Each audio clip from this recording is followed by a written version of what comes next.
And one of the major things is that there's major variation between Latinos that come from a small town and Latinos that come from a city like Chicago. And these are, one of the respondents from a small town said, to be honest with you, there's a lot more variation in persons here. And no matter what group you're in, you're not going to be, at least not knowingly, there's no one that's going to be talking behind your back about it or anything like that. And what the student was referring to, he was comparing his high school where he was actually one of 5.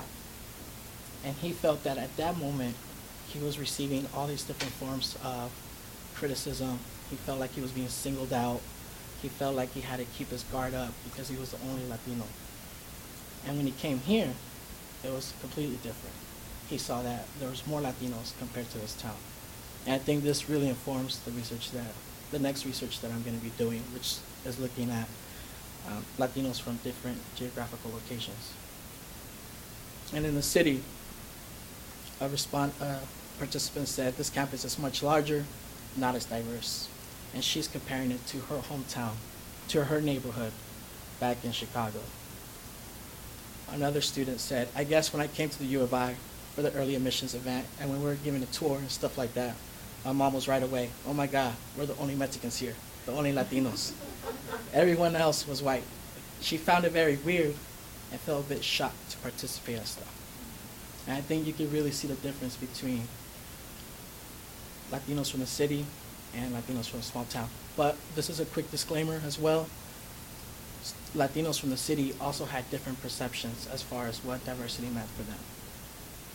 So they all didn't have the same benchmark for evaluating diversity.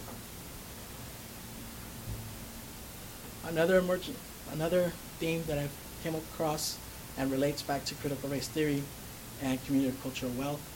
A lot of the Latinos that I talked about, that I interviewed, really emphasized this need to employ.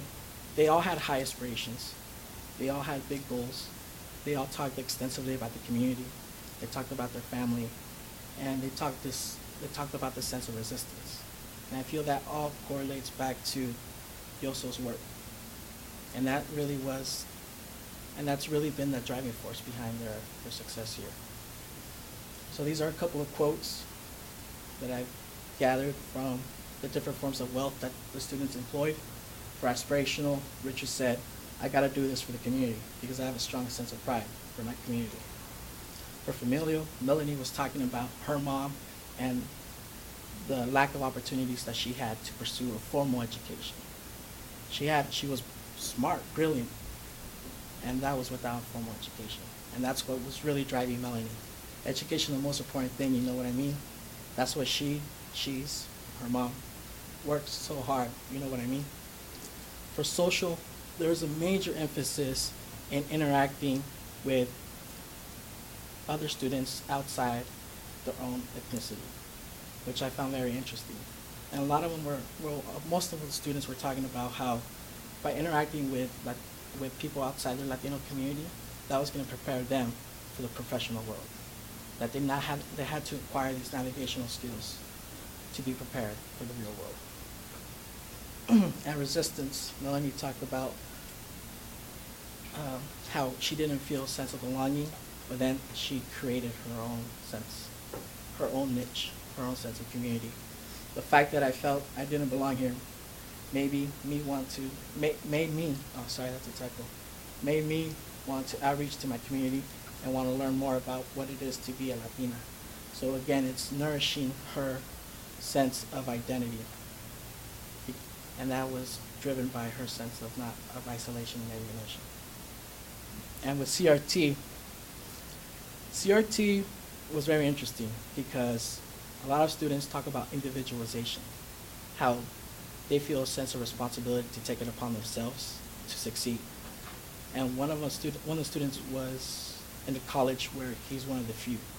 So he was a major proponent of individualization, doing this for himself. But then he couched that within the community. And I found that very interesting. I didn't put his quote, but it was Richard. And he also talked about being singled out. There are times that it wasn't hostile, but I just felt I was singled out. Like when I went to a party and it was mostly a certain type of ethnic group, I got looked at differently and things like that.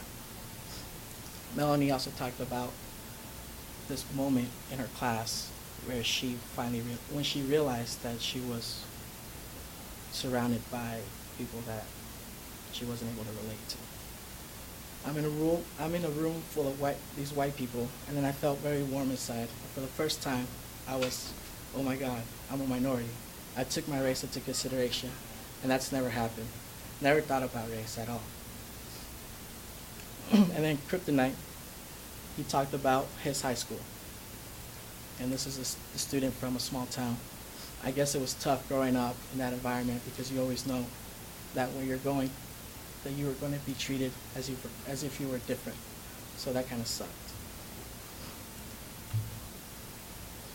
And my discussion, I kind of started talking about this. My biggest revelation is that there's major diversity within the Latino community, that we can't really homogenize and make these assertions that all students perceive the campus climate a certain way. And I think that really needs to inform our research and how are students negotiating those differences. And how do we define, and when we define perception, do we define it in a way that excludes people? I think that's one of the major elements that we need to look at is broadening our understanding of the Latino community and how people come from different spaces and different frameworks that shape the way they perceive the campus. Another element was that Latino students employ their cultural capital to counter a sense of isolation. And that goes back to the navigational, that goes back to the family, that goes back to the community, that goes back to learning more about their culture. In addition, all the participants referred to La Casa as being a place that they utilized. And I actually didn't recruit at La Casa. I just found one respondent, and the other three I found through community service events. So that maybe that probably contributes to the strong sense of community. So that might be a limitation. And all the respondents talked about increasing ethnic interaction. Limitations, sample pool is limited, lack of generalizability, and my research bias, which I talked about earlier. Me assuming that all Latinos were going to have the same perception towards the campus as myself, and that was not the case. But I feel that that's going to drive my next research project, which is looking at purposely selecting Latinos from different geographical and generational as well, like first generation, second generation, third generation students. Small town and city. That's it. Any questions?